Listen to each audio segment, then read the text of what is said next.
All right, welcome to A Taste of the Beach, everybody. My name is Dan Lipton, and I am with Beach Cities Media and publisher of Travel Host Beach Cities Magazine, and soon to be, I'm going to start Travel Host of Orange County.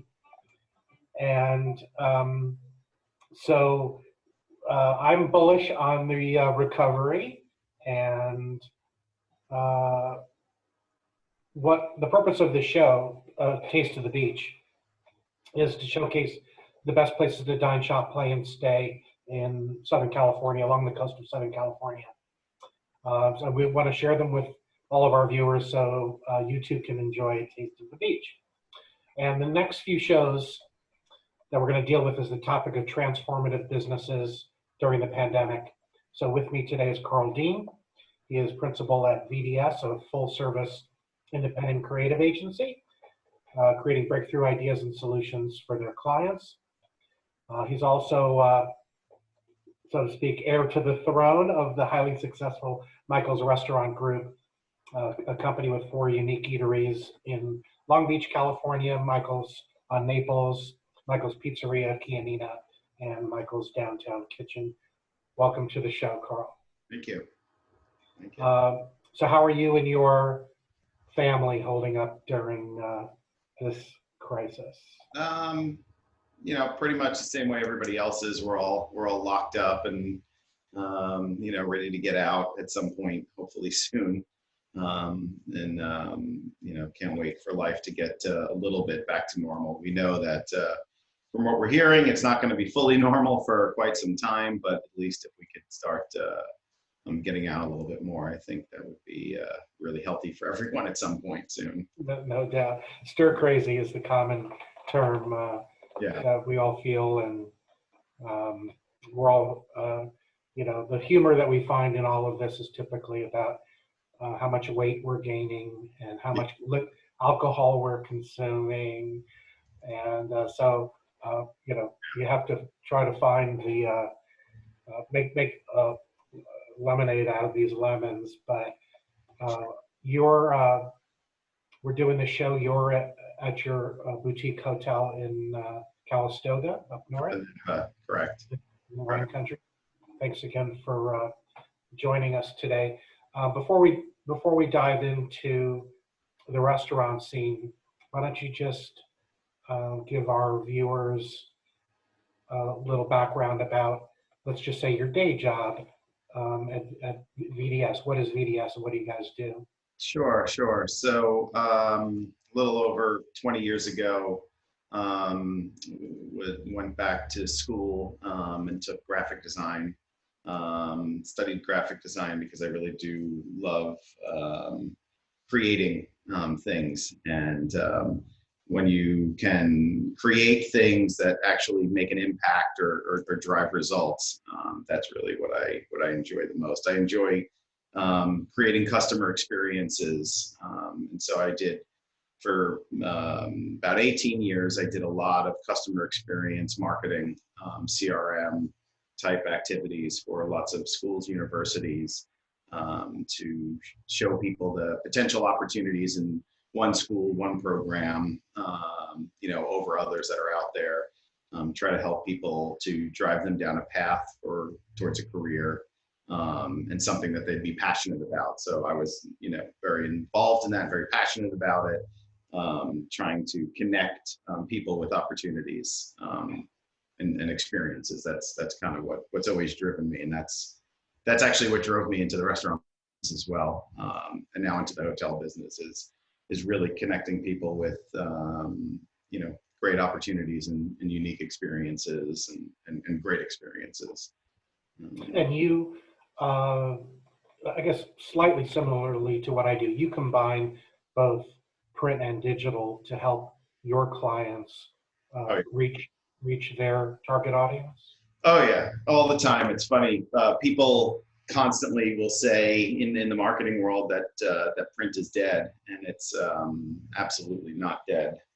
It's just a matter of the forms of it have changed, and how you use it has changed, and how you use it needs to be more intelligent and driven by real ROI data and results, where in the past it didn't.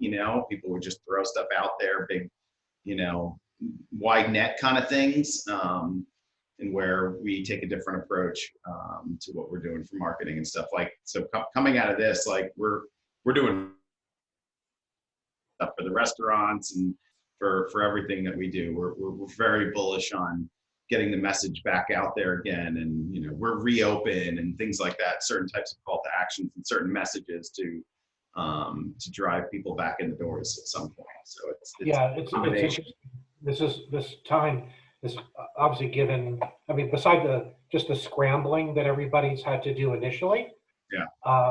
Then you get a chance to kind of reflect on strategy and what you want to do differently coming out of this. And one of the things that I'm going to do differently as a value add to my clients, as we've reached our clientele through hotel rooms predominantly, right? Tourism, the business and leisure traveler.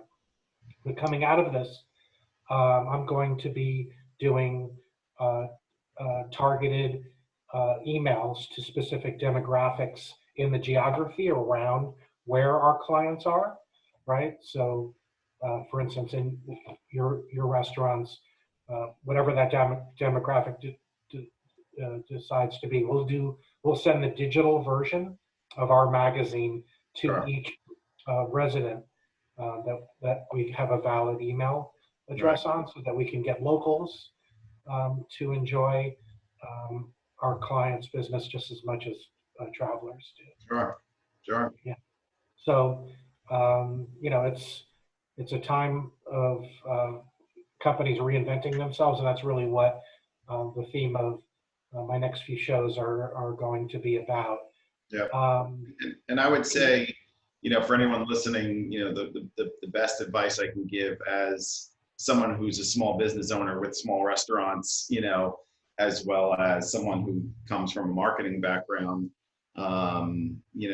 the creative and the message is more important now than ever. And people don't spend enough time or energy really focusing in on that creative and that message and what the offering is that you're trying to highlight, and how you're trying to win people back. And I could tell you story after story of clients that I've set up, for success, and then a year or two later we go back and, wow, we're not getting the results that we used to get. And and I'm like, all right, well, show me what you're doing again. Show me what your creative is and your message. And I look at it and it's like, there's 5 headlines, there's, all this stuff. There's 10 call to actions on one card. And, people don't realize, to really keep it as simple as possible, keep it direct as possible. Don't try to promote 15 different takeaways in one communication. I'm glad, Carl, I'm glad you brought that up, because when I'm showing the magazine to someone for the first time and they're looking through it, the ad that you created for Michael's Restaurant Group is really the signature ad in the magazine. It is the ad that gets the most attention. It's the ad that most clearly represents what you'd want to eat right off the page, so to speak. Sure. And you let the food speak for itself. Right. There is no other call to action. There's not a lot of verbiage. You understand that people eat with their eyes. Yeah. And I know that alone has drawn people to the restaurant. And I try to use that as an example for others. Sure. In their ad design. Yep. You got one shot as they're turning that page or opening that mailbox or looking on that social media or whatever. You got one shot to grab them with something. Don't confuse them. And that's what I see a lot. I see a lot of confusion out there at times, and it's I'm thinking of the ad right now, and it's been a while since I've seen it, and it's like what Michael's, it's the lasagna, the picture of the lasagna, and it's like, that's all you need to put is that lasagna with the sauce dripping over it, and it's like, you know, who doesn't turn the page and look at that and go, wow, I need that right now. You know, Right. that, Exactly what people are 15 saying. layers. I'm looking forward to working with you on coming out of this. Sure. You know, if we change the messaging at all, or Yeah. includes perhaps some of the other brands that haven't gotten the same kind of attention Yeah. of late. Um, can you give our viewers a little bit of a background now of Michael's Restaurant Group and perhaps a brief description of each location?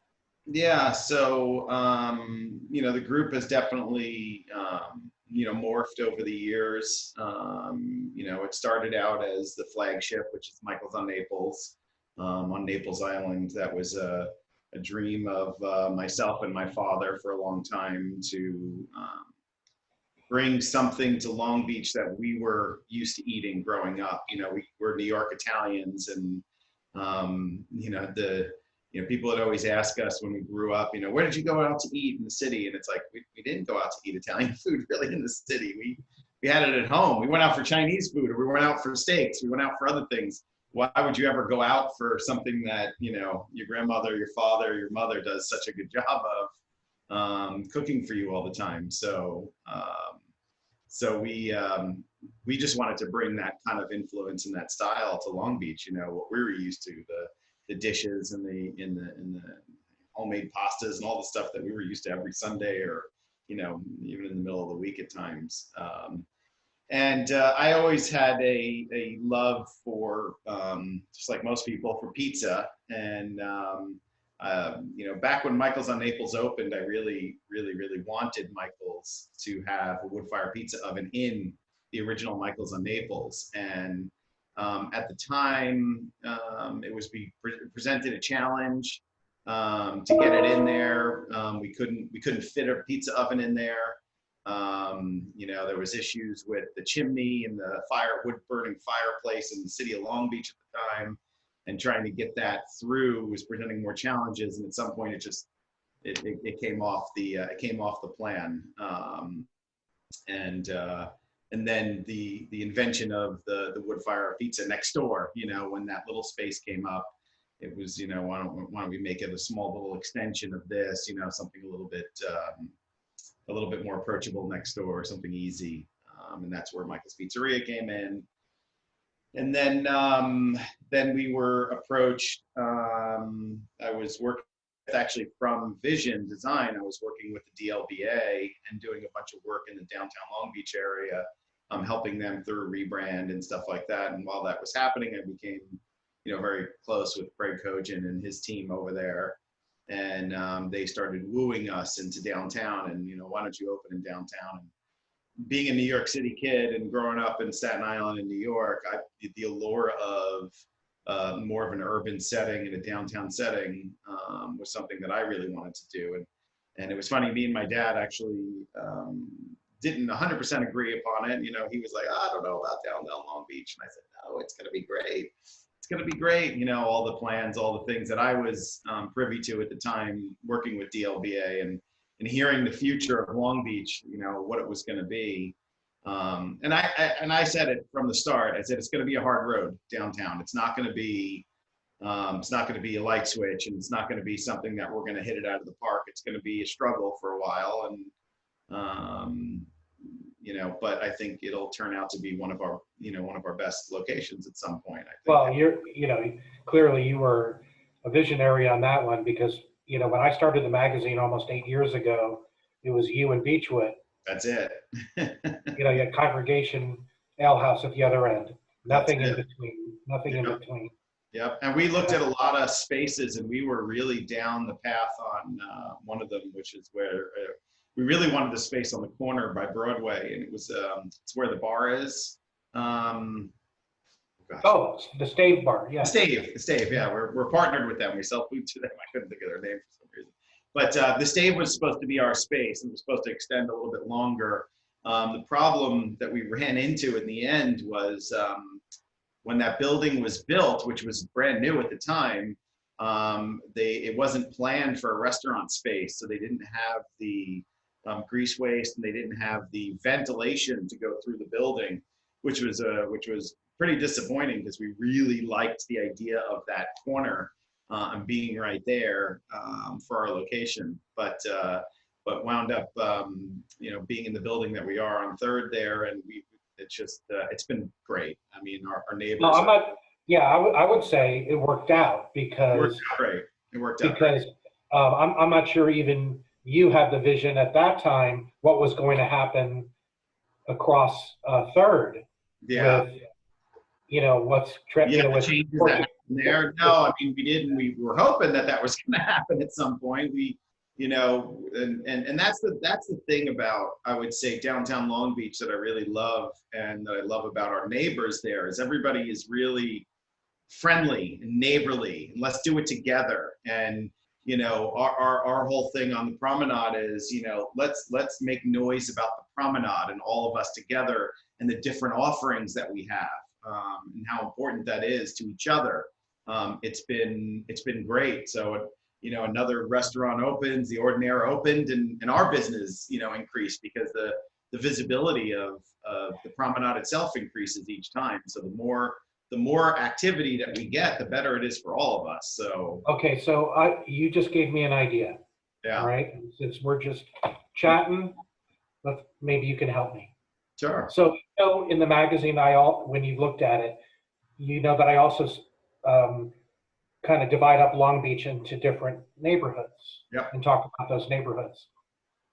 So we're fortunate to have you as a client, The Ordinary, Beechwood, Harvell's, Yep. Portuguese, and I think now is the right time to actually have a promenade section, right? I've been saying it since we got there in the beginning. I said at some point we need some sort of a coalition that joins us together, and we've been talking about it right before this whole thing happened. We were all starting to talk about it through email, and we started up a Facebook group, but then we all got slammed with this change of business that we've all had to deal with at this point. But no, and now with the construction that's going to start across the street on that 5-story new apartment with retail downstairs, there's going to be another restaurant. There's going to be more happening right there. So the promenade is fully going to be the vision of what it was laid out almost 10 years ago, what we had heard and what we signed up for. It's finally getting there. So I'll need your help. I'll need your help with a little creative. Sure. Yeah, that's an easy thing for me. Thank you.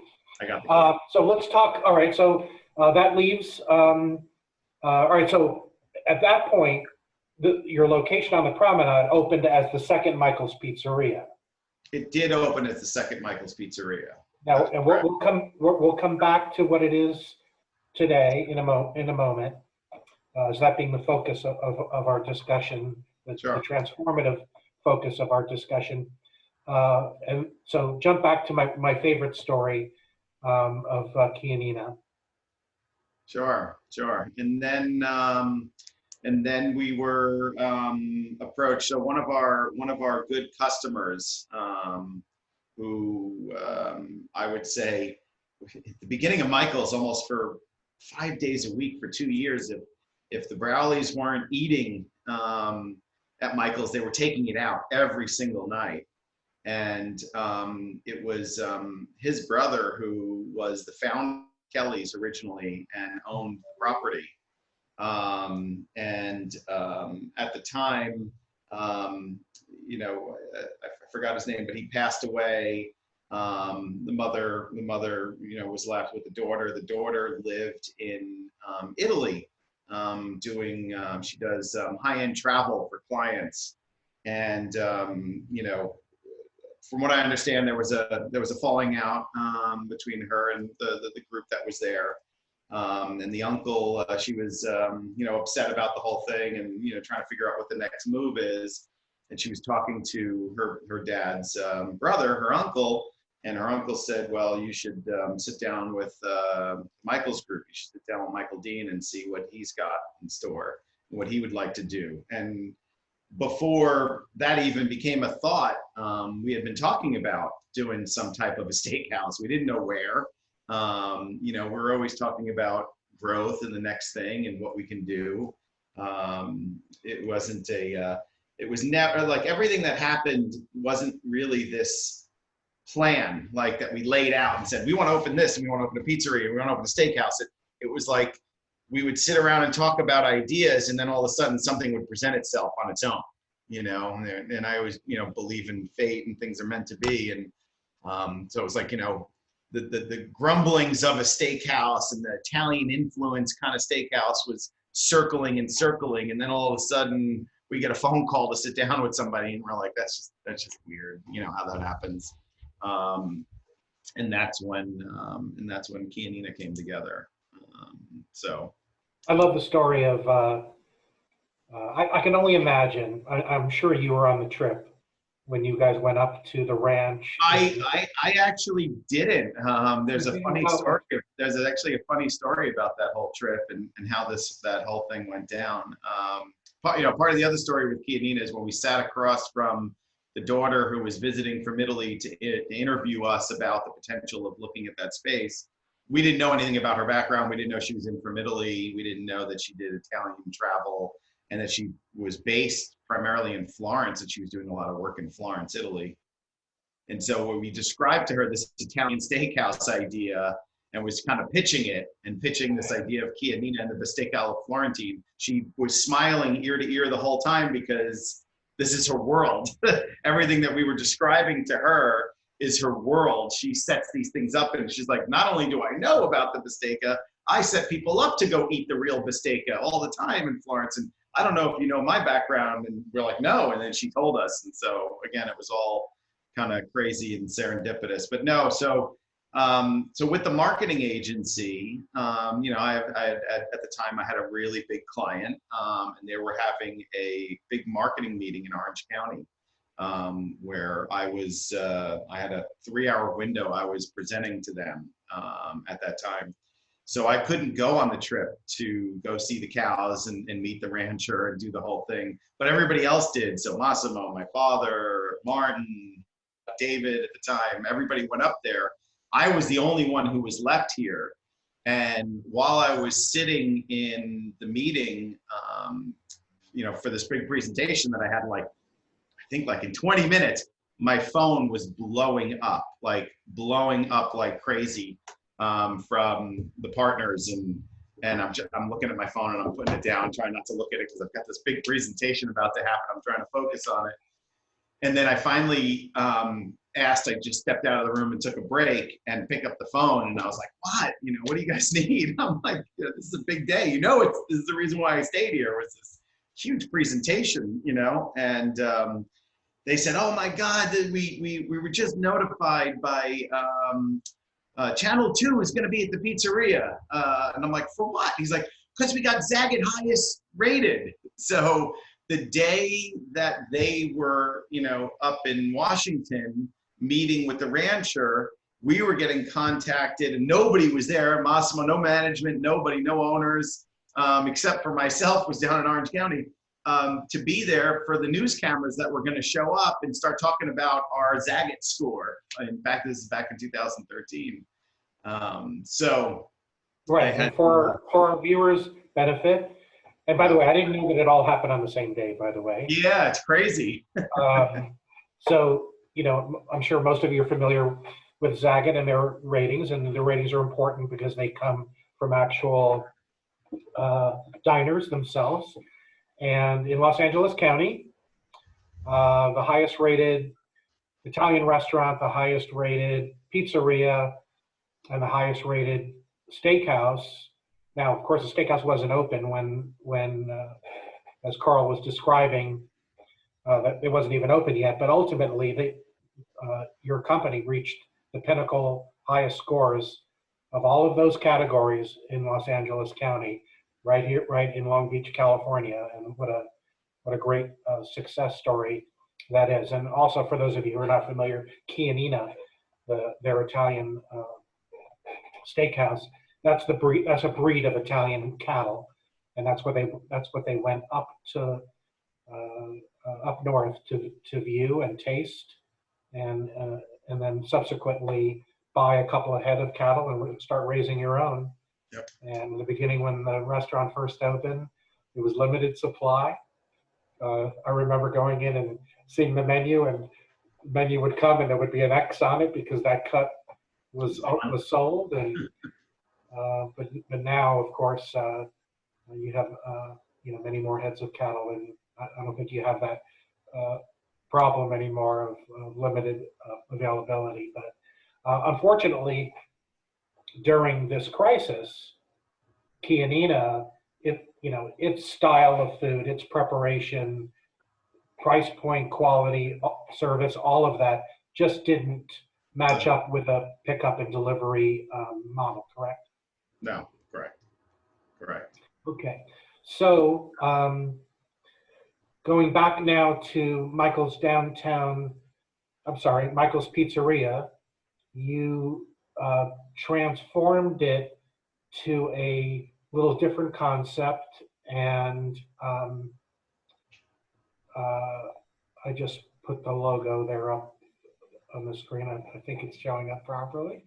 Why don't you tell us a little bit about how that transformation happened? So during the actual conception of Michael's downtown, or actually Michael's Pizzeria originally, it was because of what happened in 2013 that it became Michael's Pizzeria. It was because of the Zagat rating and stuff.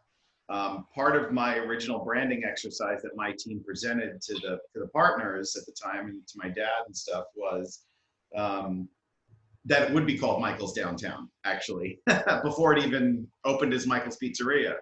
So Michael's Downtown actually was one of the first names that I actually tried to push through from the beginning, because it's a bigger restaurant, because I always felt like that little, slither of a pizzeria was, the real authentic Napoli style, not a lot of things on the menu, the wood fire pizza, a couple salads, be done. Now we've got this, bigger 100+ seat restaurant in downtown on the promenade. And I always kind of felt that Michael's Pizzeria pigeonholed it into, what people would expect with a name like that. And after almost 5 years, 4.5 years, that's exactly what was happening. And I can't tell you how many people I would, meet, talk to on projects, things, whatever, and I wouldn't tell them my association with the restaurant group. And I always just try to candidly ask questions about, what restaurants you eat in, where do you, just to kind of engage people's reactions to things. And I every time I would talk about, oh, you ever go out on the promenade? Yeah, I go to Congregation, I go to Beechwood, and you'd hear all the names of, but they would never say Michael's. And I would say, I said, hey, have you ever been to Michael's Pizzeria? Oh, yeah, a couple times. Yeah, I'm just not a big guy. I don't want to eat pizza all the time, and, Even though, Carl, you had a full menu there. We always had a whole menu there of pastas and things and stuff. But people believe as the word Michael's Pizzeria that the focus obviously was pizza, and that was it. And so, after, 4.5 years at it, and, the sales, being a roller coaster, basically, and pizza goes in and out of fashion with every health craze, phase, thing, whatever. Sometimes people, are going after pizza like crazy, and sometimes pizza takes a back seat for a little bit. I wanted to really, work on developing a new brand and a new name and a new attitude.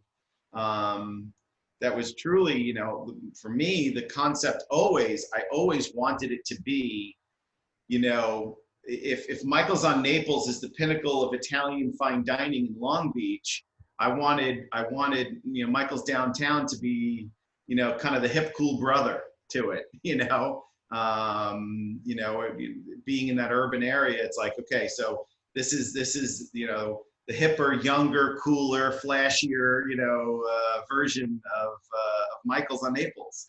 Yeah, well, for those who don't know, it's indoor, outdoor, and you got a great, wonderful, very large square table with a fire pit in the middle for large parties outside. And you're right. I mean, we just wanted to make it, warm and approachable, again, people, taking the design element that my design background, and putting elements into it. People, again, they don't think about the importance of certain elements in design and the comfort of a restaurant. And certain things I didn't like the white plastic chairs, and I didn't like the white marble, on top of the concrete, on top of the metal. Everything just felt very cold to me in the initial design. And for the longest time, I wanted to kind of warm things up over there and make it feel a little bit more artistic and a little, have a little bit of a cooler vibe. I had went to, right when I was, reconcepting Michael's, I took my first trip, which is going to surprise a lot of people. I took my first trip to Italy. I'd never been to Italy before. While I was in Florence, I went into a restaurant. I can't remember the name, but it had such a hip, cool vibe with the plants hanging from the ceiling and all this stuff. And it wasn't prevalent in Los Angeles at the time. There wasn't a lot of restaurants with plants hanging from the ceiling and art on the walls. And, there's some cool vibe places, but it didn't have that kind of feel that I felt when I went to this one place in Italy.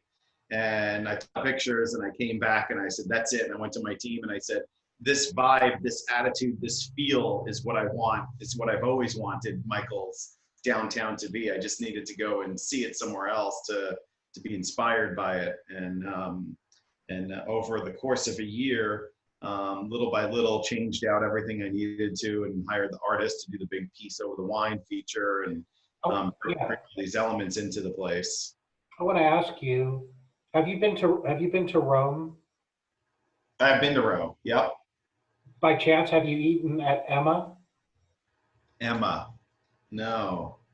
I think when we're done and you pull it up, I think you'll see a hip feel to it that reminds me of what you're exactly trying to describe. Sure. Yeah. Sure. And pizza plus full menu as well. Right. And a provisional shop right next door. Yeah, and that's which is where we're going. So before we get right there, I really would love to get a sense, because I'm not sure, whether you're in this industry or not, you're affected by this. You and I are directly affected by it in terms of our income stream. But for the rest of us, and including ourselves, dining out is such a huge part of our lifestyles all across the US and the world.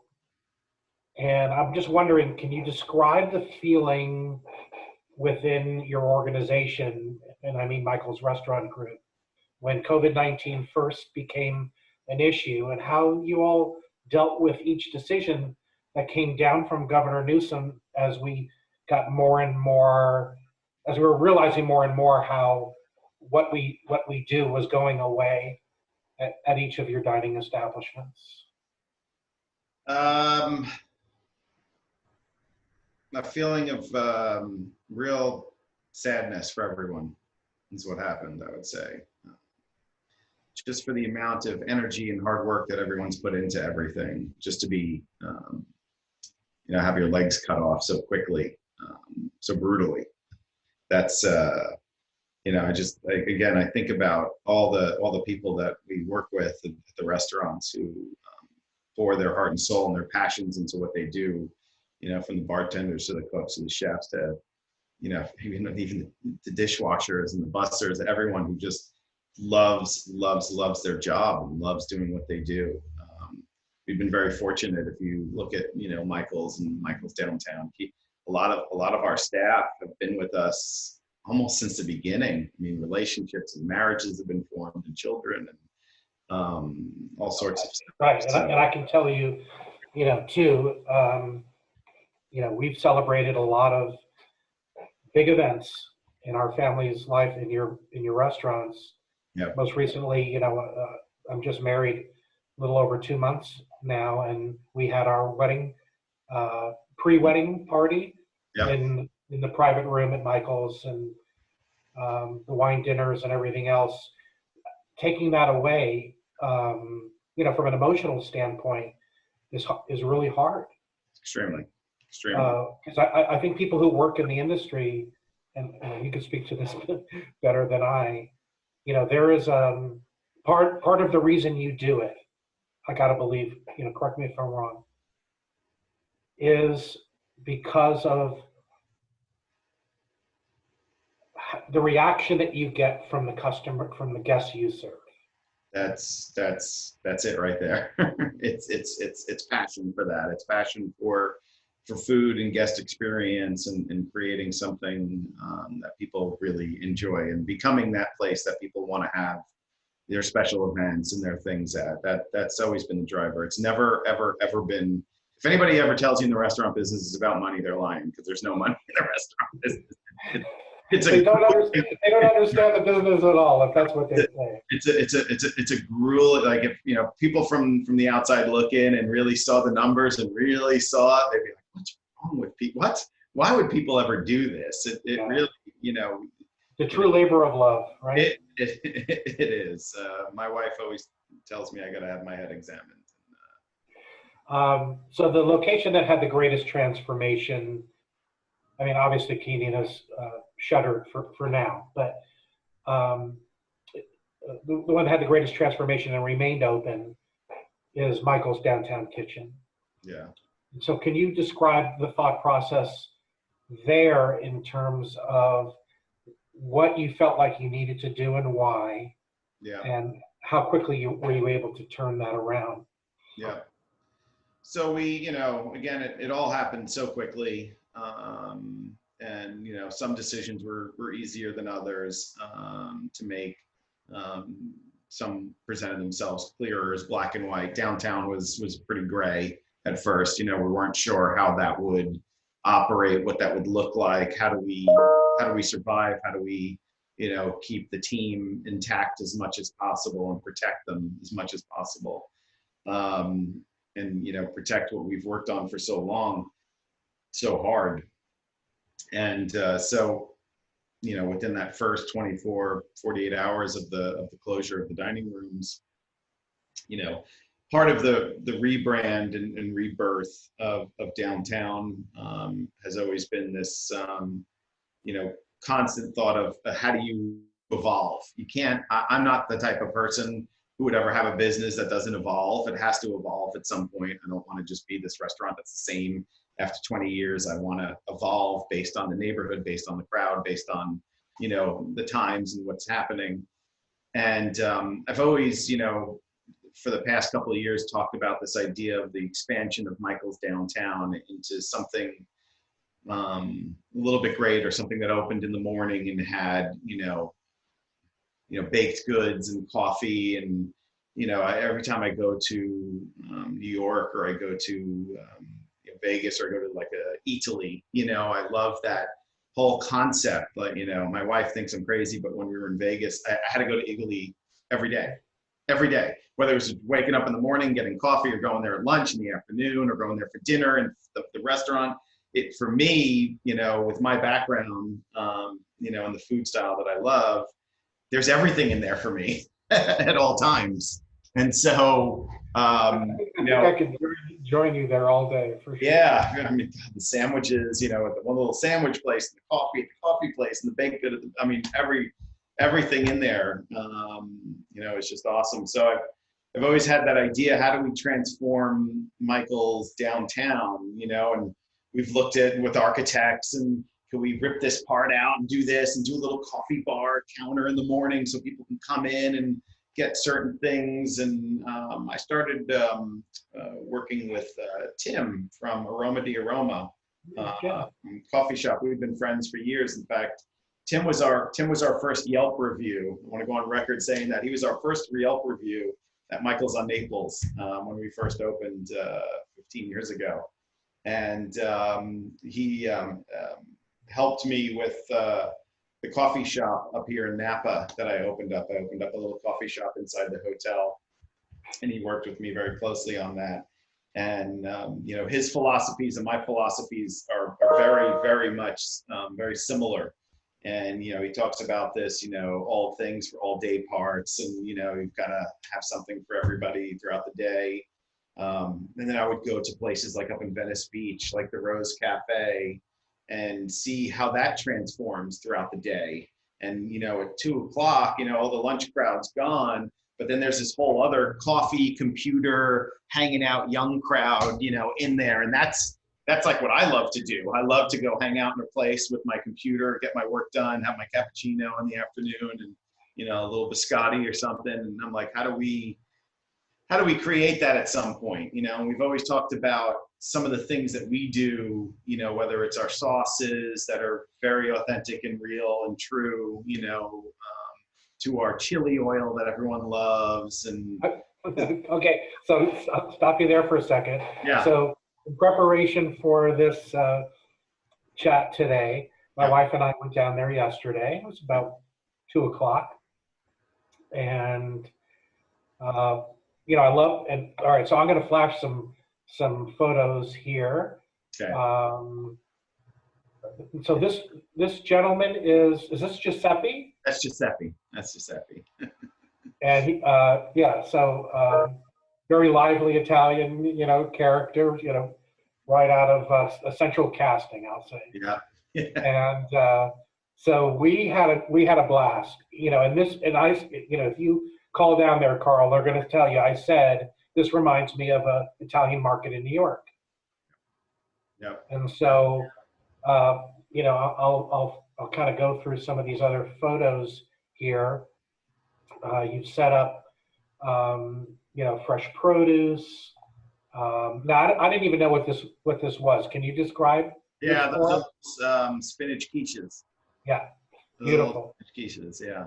Yeah, they're amazing. And, they're so good. Right, and you know, kind of just a small little boutique Italian grocery.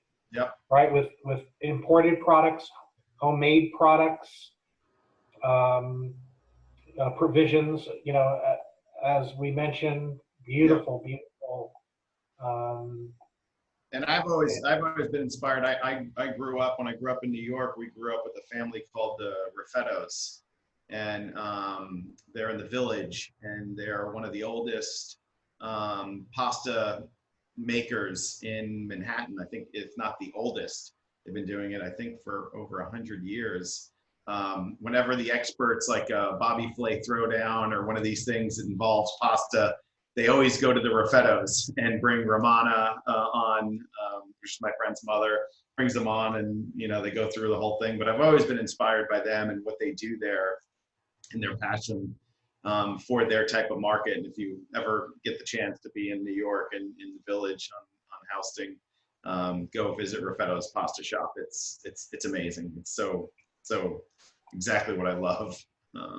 Yeah, so we had a blast. In about a half an hour, we ordered our dinner for that evening. So last night we shared the beet caprese salad, and then I had the squid ink linguine, with clams, which, you know, is a go-to thing for me. And my lovely wife had the truffle pasta. And what was funny about that was when it was prepared, and then he's shaving the truffle over the pasta. I mean, he just kept on going. I mean, it wasn't a dust. It was not a dusting of truffle. No, okay. He's very proud of the truffle deals he gets. Yeah, that was crazy. And then we bought. Okay, so then we have the big loaf of bread, just like you see there, included, and we bought some of your really unique Italian mushrooms that you have in the packages. Mm-hmm. The chili oil, a bottle of the extra virgin olive oil, and the anchovies, a cannoli for dessert, and several other things that we haven't consumed yet. Oh, and fresh pasta, your homemade the homemade pasta, not the Italian brand of pasta, the pasta you make, right? Homemade. Yeah. Which is a treat in and of itself, and I think that's on the menu for tonight. Um, so just so impressive. And my hope, of course, is that you're going to figure out some way to keep that going even after we come out of COVID-19. Yeah. That's basically what. So talking to my partner Martin over the years about this concept, this idea. How do we put full-blown coffee bar in and have other things and sell our oil, and there's a big wall in there and I want to rip it out and put shelving up and have sauces and pastas and oils and things that we do. When this happened, he's the one who actually called me up the morning after this, our first day of closure, and said, "Hey, why don't you open up the store you always wanted to? Take the empty space that we have and do what you've always wanted to do inside there. Open up a little Italian bodega in there. Do something like you've always talked about." And it's like I didn't even give it a second thought when he said that. I was like, "I'm gonna do it right now." I was like, and I'm gonna go to Chianina and get the big steaks, which you see there, and we're gonna put them out, and I'm gonna go get, everything that we have. And, and I said, I told Giuseppe, I said, "Look, find one vendor, one partner that we work with closely now, see if they could support us in this and help us in putting something out there. How quickly could they do it? Could they get all the product there tomorrow? What product do they have?" And Giuseppe jumped in with both feet and sat there and planned it that whole night. And that next day, I pushed all the tables against the wall and I said, "Look, I was kind of giving them," because they weren't seeing it yet, and they weren't. So I was trying to give them the vision, and I said, "All right, here, let's." And I started moving all the chairs and the tables, and I pushed them up against the wall. I said, "Let's do this here, and let's put this here. Let's get rid of these chairs, and let's move all this stuff around." So I did a layout of the store with them in there, and then Giuseppe started to visualize and see what it could be. And he said, "Okay, I'm going to get black tablecloths and cover all the tables, and I'm going to make it a beautiful Italian market." And so the next morning I walked in and my mouth dropped when he had all the product in there and everything. And he started laying it out with the boxes and stuff. And it was amazing. And how they put the prices together with the old gift card holders and everything, and just kind of laid it out all over the place. It was truly remarkable and really exciting at a time where there was nothing exciting happening. So can I say you're going to find a way to perhaps meld the two coming out of this? I mean, spatially, we still have to figure that out, but it is something that I really would like to do. I'd like to, instead of, and we've been talking about evolving it too. And, Giuseppe and I spoke this week great length about the evolution of even this, because at first it was, here's the necessities that people are looking for. Well, the grocery stores have now filled back up with some of those necessities. What are the things that we could focus on that's ours, and put that out for people. Put our pastas, our sauces, our things, our chili oil. What are the stuff that we could focus on that we're not going to get anywhere else? And I would suggest also that in the micro demographic of where you are, there's not really a lot of other shopping options, period. There's nothing. There really isn't anything down there. And with the mixed use development, there's a lot of young people grab and go and everything else, plus folks that would, I'm sure, love to. I mean, I could see you guys even perhaps holding maybe sometime during the week or something classes. So here's the pasta, here's the sauce. Let's show you how to whip it up. Yeah, we're actually talking about doing video stuff right now with Giuseppe being the star of the show. Yes, I could see that. So last couple of questions for you, Carl. And again, thanks for the generosity of your time. How do you see the recovery rolling out in the restaurant industry in general? Really not sure. That is to be determined after hearing the potential guidelines just yesterday that were outlined by Governor Newsom about the 50% occupancy of restaurants, gloves and masks by servers and everybody. I'm just not sure long term how that's going to affect things. I'm less nervous about a Michael's downtown and what we can do with that, and keep that at some sort of an evolution of something that would happen there that would support the community down there and support the employees. But I do worry about Michael's on Naples and Chianina for sure. Chianina is not a lot of seats, and I will say because of that struggles already with not having enough seats. And making it profitable. And so, yeah, that's it. Carl, that's interesting because the layout of that restaurant, so you have some natural barriers, yeah, right? Big, large, oversized booths that are separated from each other with some height. Even though you may not be 6 feet away from someone, you have a barrier. Yeah, so you're back to back. So back to back. So it's interesting. Will there be accommodations made on a case-by-case basis based on layout? And also, or is it a strict number?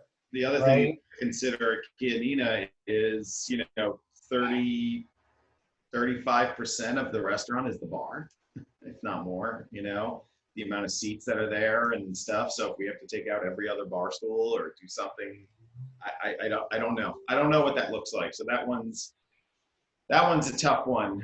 Michael's on Naples, not as concerned as Chianina, but still concerned, but there's a lot more space there to deal with between the private room, the regular dining room, the bar upstairs, a bar downstairs, a bar layer, there's a lot more space to deal with. Chianina's tight. Chianina's a small restaurant, and it's I'm concerned. Yeah, sure. Perhaps it's we can only hope it's a 30-day concern. I mean, I don't know how long it's going to be before people will the public? We're all now used to the fact, as much as I hate, not hugging people. Yeah.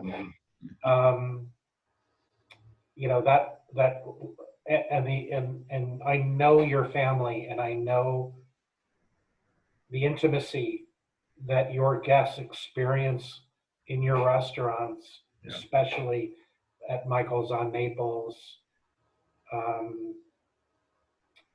People initially, I think, are just going to crave seeing other people beside their family.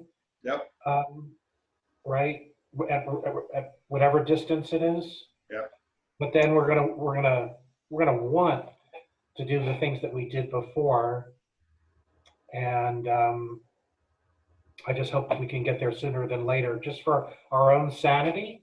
I understand the business side of it, and I don't really like talking politics at all, and I'm not. But what the quote that I hear, which is the cure can't be worse than the virus, really? Right? Because we do have to get back to business. We have to. And I just really, really hope that serious thought and consideration goes into whatever can be done to allow you and all of our fellow restaurateurs try to become whole again. Yep. Yeah. So on a lighter note, we're gonna finish on an upbeat note here. Okay. So Carl, I call this my lightning round of questions. Okay. It's the first thing that comes to mind. It has nothing to do with what we talked about today. Okay. So Carl, we're gonna go car shopping right now, and money is no object. What are you going to get? Oh gosh. The first thing that came to my mind, crazy as this is going to sound, is